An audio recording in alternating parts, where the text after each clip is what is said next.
देख रहे हैं स्टार्स लाइव न्यूज, निष्पक्ष खबर आप तक।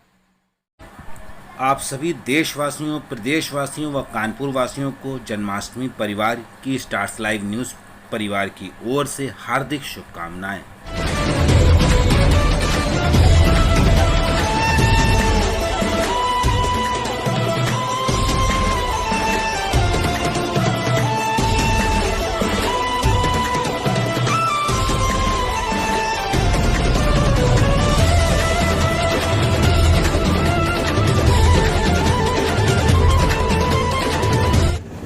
आप सभी दर्शकों को नमस्कार। आप देख रहे हैं stars live news Uttar Pradesh, निष्पक्ष खबर आप तक। मैं शाहिद अली। दिन भर की मुख्य खबरें।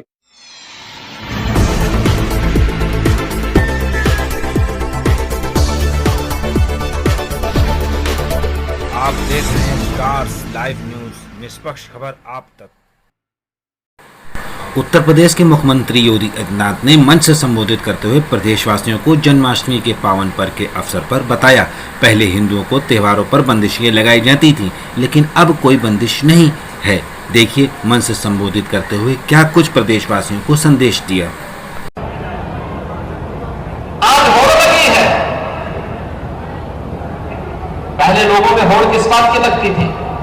पहले आपके पर्व और त्योहार में कोई बधाई देने के लिए न कोई मुख्यमंत्री आता था, न कोई मंत्री आता था, न कोई विधायक आता था। भारतीय जनता पार्टी के प्रतिनिधियों को छोड़ दें तो शेष अन्य दलों के लोग दूर भागते थे। हर पर्व और त्योहार में बधाई दी जानी चाहिए। अगर वह उसके अनुरूप है, शुभकामनाएं देनी चाहिए, मंगल कामनाएं व्यक्त होनी चाहिए। लेकिन लोग डरते थे, एक तरफा चलता था। हिंदू पर्व और त्योहारों में कोई नहीं आता था, कोई भी सहभागी नहीं बनता था। पर्व और त्योहारों में अलग से बंदिशें लगती थी। पर्व त्योहार नहीं मनाना है, लाइट नहीं रहेगी, बिजली नहीं रहेगी, पानी नहीं रहेगा, साफ सफाई नहीं होगी, सुरक्षा की व्यवस्था नहीं होगी, अलर्ट जारी होता था कि रात 12 बजे के बाद हम ये कार्यक्रम नहीं करेंगे, 10 बजे के बाद आतिशबाजी नहीं करेंगे, दोपहर 12 बजे के बाद रंगोत्सव का कार्यक्रम नहीं करेंगे। अब तो ऐसा कोई बंदिश नहीं है। अब तो हर्षोल्लास के साथ है और हमारे कान्हा तो रात्रि को 12 बजे ही जन्म लेते हैं।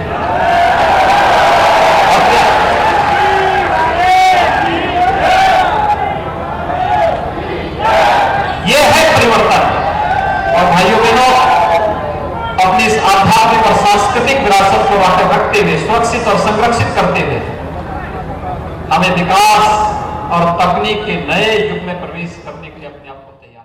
राजधानी लखनऊ आईएएस रजनीश दुबे निजी सचिव द्वारा बापू भवन में 8वें फ्लोर पर खुद को गोली मारने की सूचना पर सिविल भेजा गया। एसीपी राघवेंद्र मिश्र हजरतगंज द्वारा पत्रकारों को दी गई बाइट देखे। इस संबंध में एसीपी राघवेंद्र ने क्या कुछ कहा।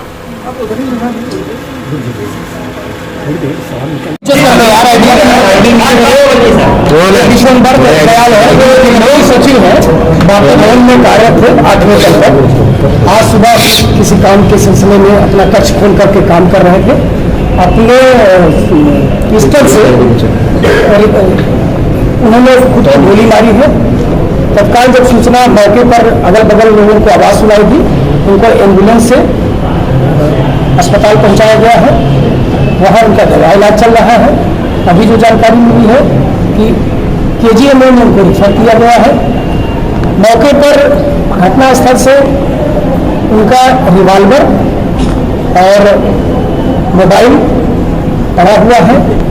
फोरेंसिक टीम हमारी आ गई है, वो कार्य कर रही है।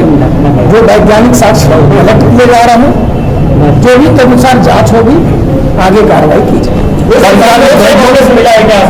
अभी चूंकि मैं बता रहा हूँ कि फोरेंसिक टीम के माध्यम से उन सब चीजों की खोज की जाएगी, क्योंकि बहुत सारे फिंगरप्रिंट अन्य चीजें हैं, इसलिए हम उसको क्या था देखने से ऐसा लग रहा है कि लाइसेंसी पिस्टल रिवॉल्वर है, लेकिन अभी इसके उनके घर वालों से उसका लाइसेंस रोज लाइसेंसी रिवॉल्वर लेके अंदर आते थे क्या? अब ये सारी चीजें जांच का विषय है। हम लोग सारी चीजें हर बिंदुओं पर जांच करें। बीमारी नहीं है। मतलब यहाँ पे जो लोग हैं इस बात के लिए अप्राइज हैं कि वो अपनी लाइसेंसी पिस्टल या रिवॉल्वर यहाँ ला सकते हैं सर, क्योंकि अब जैसा कि मैं बता रहा हूँ, सारे हर बिंदुओं पर जांच किया जाएगा कि किन परिस्थितियों पर रेगुलर ये लाते थे, ये आज ले आए, जो भी स्थिति होगी सारी चीजें जांच करके और फिर उसके अनुसार जो भी तथ्य प्रकाश में आएगा उनसे अगली वैधानिक कार्रवाई। ये उपाय आज अवकाश है सर, छुट्टी है, छुट्टी पे सब पहुंचे थे, यहाँ पे बुलाया गया था क्या? अब जैसा मैं बता रहा हूँ कि सारी चीजें हर बिंदुओं पर जांच की जाएगी। उसके बाद किसके निजी सचिव थे? ये अपर मुख्य सचिव नगर विकास श्री रजनीश साहब के निजी सचिव। आज और भी कुछ कर्मचारी आए थे कि वो बोले आए थे? नहीं, और कर्मचारी भी बगल में भी एक व्यक्ति आए थे, उनसे भी हम लोग जानकारी कर रहे हैं। कानपुर नगर एडीजी जोन कानपुर श्री कृष्ण जन्माष्टमी के शुभ अवसर पर जोनल कार्यालय प्रांगण स्थित मंदिर को फूलों से सजाया गया, जिसकी छटा अत्यंत ही मनमोहनी थी। एडीजी जोन कानपुर भानु भास्कर व समस्त अधिकारीगण कर्मचारीगण द्वारा श्री कृष्ण महोत्सव की बड़े ही हर्ष उल्लास के साथ मनाया गया। कानपुर नगर से सौराब खान की रिपोर्ट।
कानपुर नगर दिनांक 30/8/2021 को केंद्रांचल नो वेस्टा से ओम मंडली शिव शक्ति संस्थान कानपुर नवदा के बच्चे द्वारा जन्माष्टमी के शुभ अवसर पर जन जन को जागृत करने का पुरातन संदेश व विश्व बंधुत्व का पैगाम रोते हुए ओम की ध्वनि के उच्चारण का महत्व, उससे लोगों को शारीरिक मानसिक खुशी मिलती है। कानपुर से अचिन अरोड़ा की रिपोर्ट।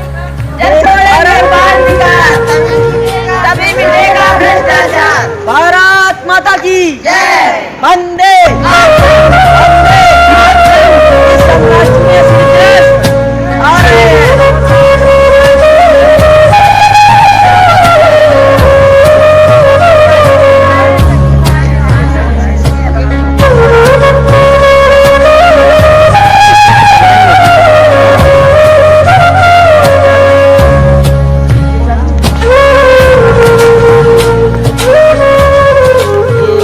कानपुर ओम मंडली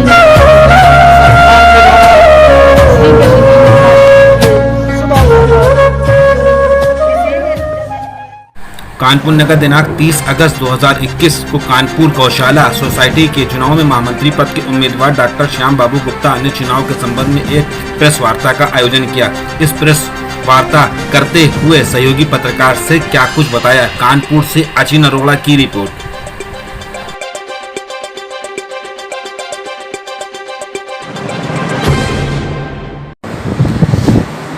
आज प्रेस कॉन्फ्रेंस में कर रहा हूँ कानपुर गौशाला सोसाइटी के चुनाव को लेकर। 1 सितंबर को मतदान होना है डिप्टी रजिस्ट्रार के ऑफिस में, जो किलोई नगर में है, 12 देवी के पास में।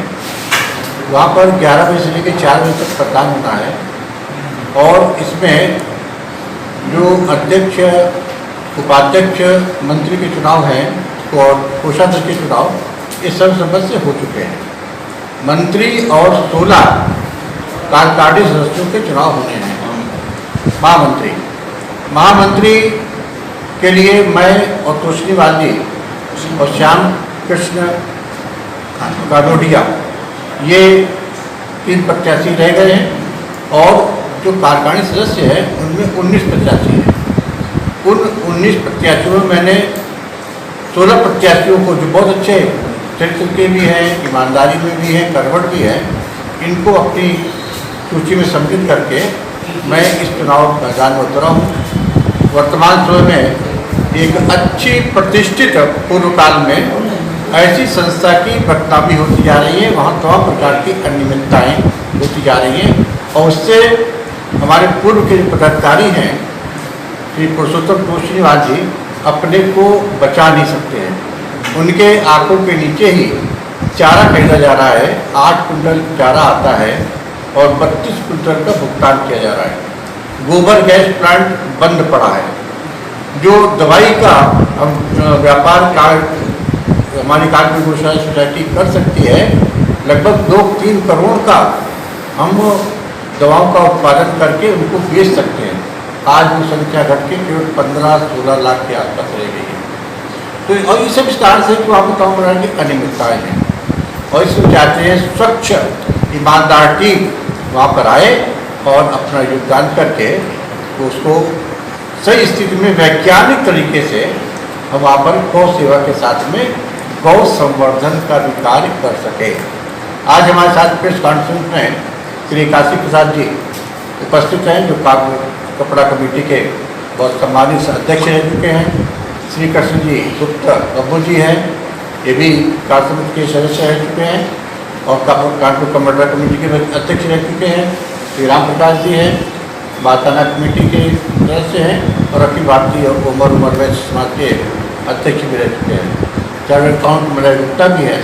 इस प्रकार से हम चाहते हैं कि एक साफ सुथरी छवि के लोग उसमें आए, लेकिन कुछ सरकारी पदाधिकारी विशेष रूप से कानपुर नगर फर्जी बैंक खाते खुलवा कर संविदा कर्मियों को करीब 60 लाख रुपए हड़पने के मामले में क्राइम ब्रांच ने एक आरोपी को किया गिरफ्तार। आरोपी ने 335 संविदा कर्मियों के साथ की थी ठगी। कमलगंज थाने में आरोपी रियांश चौबे के खिलाफ दर्ज किया गया मुकदमा। इस संबंध में क्राइम ब्रांच डीसीपी ने दी बाइट देखे। इस संबंध में क्राइम ब्रांच डीसीपी ने क्या कुछ कहा। कानपुर से आमिर सिद्दीकी की रिपोर्ट। क्राइम ब्रांच कानपुर नगर पुलिस कमिश्नरेट में आज एक सूचना प्राप्त हुई थी, जिसमें केस्को कंपनी के बहुत सारे एम्प्लॉय उन्होंने अपने रिकॉर्ड्स में, फाइनेंशियल स्टेटमेंट्स में ये पाया कि उनके प्रोविडेंट फंड का जो पैसा है वो उनके अकाउंट में न रहकर कई अन्य अकाउंटों में ट्रांसफ़र किया गया है, जिसकी उनको नॉलेज नहीं थी। उसमें एक कॉमन बात ये पता चली कि एक रियांश चौबे नाम का व्यक्ति, ये जो EPFO में पहले काम करता था संविदा पर, इसने ये कहा था कि जो 40% धनराशि इनको ज़रूरत पड़ने पर मिलती है वो दिलाने के बहाने उसने इनके पास से आधार कार्ड और अन्य डिटेल्स प्राप्त कर लिए थे और समय समय पर इनसे जो मोबाइल पर OTP आता था उसको वो प्राप्त करता था। तो अभी तक की जानकारी में ये प्राप्त हुआ है कि रियांश के द्वारा इन सभी लोगों के मल्टीपल अकाउंट्स बनाए थे और उन सभी अकाउंट्स में पैसा इसके द्वारा ट्रांसफ़र किया गया है। 21 लोगों से अभी तक वार्ता हुई है, जिनके अकाउंट्स में लगभग 50,000 से 1 लाख रुपए की कमी पाई गई है। ये सभी मिनिमम वेजेस में काम करते हैं लोग, 10 से 15,000 रुपए इनकी तनख्वाह होती है, तो इनके लिए ये एक बहुत बड़ा नुकसान है। अभी तक ये पता चला है कि ऐसे सैकड़ों लोगों से इस तरीके की धोखाधड़ी हुई है। इसका पता लगा रहे हैं, इन्वेस्टिगेशन इसकी की जाएगी। FIR दर्ज करके रियांश चौबे को गिरफ्तार किया जा रहा है और आने वाले समय में उम्मीद है कि इस तरीके की जितनी लोगों के साथ घटना हुई है उसका जब हमें जानकारी मिलेगी कि उसके तार अन्य किन किन लोगों से, किन कंपनियों से जुड़े हैं, इसका पता लगाएंगे और जो आउटसोर्सिंग कंपनीज हैं इनका क्या रोल है इसमें, ये भी इसकी जांच की जाएगी। धन्यवाद। कानपुर नगर, कानपुर में चोरों के हौसले बुलंद। कानपुर महामहिम राष्ट्रपति रामनाथ कोविंद के आवास दयानंद विहार से कार हुई चोरी। कार से आए बेखौफ चोरों ने उड़ाई वैगनार कार। चोरी की पूरी वारदात CCTV कैमरे में हुई कैद। कल्याणपुर थाने के दयानंद विहार का उपरोक्त प्रकरण है। कानपुर से अचिन अरोड़ा की खास रिपोर्ट।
सरपंच हरेवा पड़ाव में नव चेतना समाज सेवा संस्था की तरफ से झांकी का कार्यक्रम आयोजित कराया गया और बच्चों ने राधा कृष्ण बन के बड़े धूमधाम से डांस किया और जन्माष्टमी का पर्व मनाया। कानपुर से अचिन अरोड़ा की रिपोर्ट।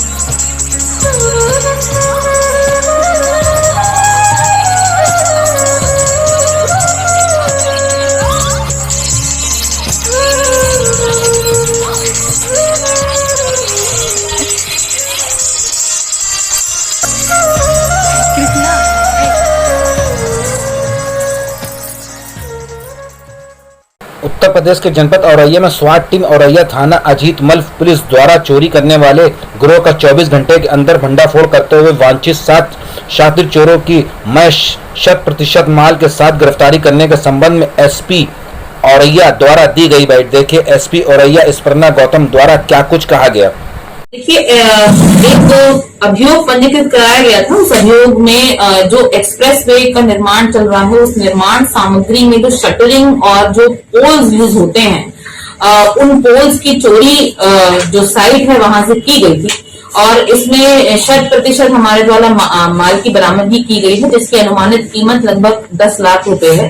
इसमें हमारे द्वारा जो अरेस्टिंग की गई है तो जो अरेस्टेड मुलजिम हैं उनसे जब बातचीत की गई तो उनमें से एक मुलजिम जो साइट पर सुपरवाइजर ही है और वो अपने जो अंदर उसके कॉन्टैक्ट्स थे उसके माध्यम से बहुत ही संगठित रूप से चोरी को अंजाम देता था। इसमें जो कबाड़ी वहां से माल खरीदता था, जो लोग ट्रांसपोर्टेशन करते थे ओमनी वैन टेम्पोज के माध्यम से, उनको भी अरेस्ट किया गया है। इसमें टोटल हमारे द्वारा 7 अभियुक्त गिरफ्तार करे गए, 4 अभी इसमें अभियुक्त शेष हैं और ये सभी लोग एक्सप्रेस वे में कोई ना कोई रूप से लिंक थे।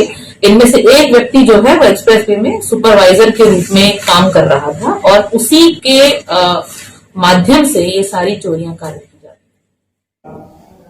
शुभ रात्रि, शब्बा खैर। आप देख रहे हैं स्टार्स लाइव न्यूज।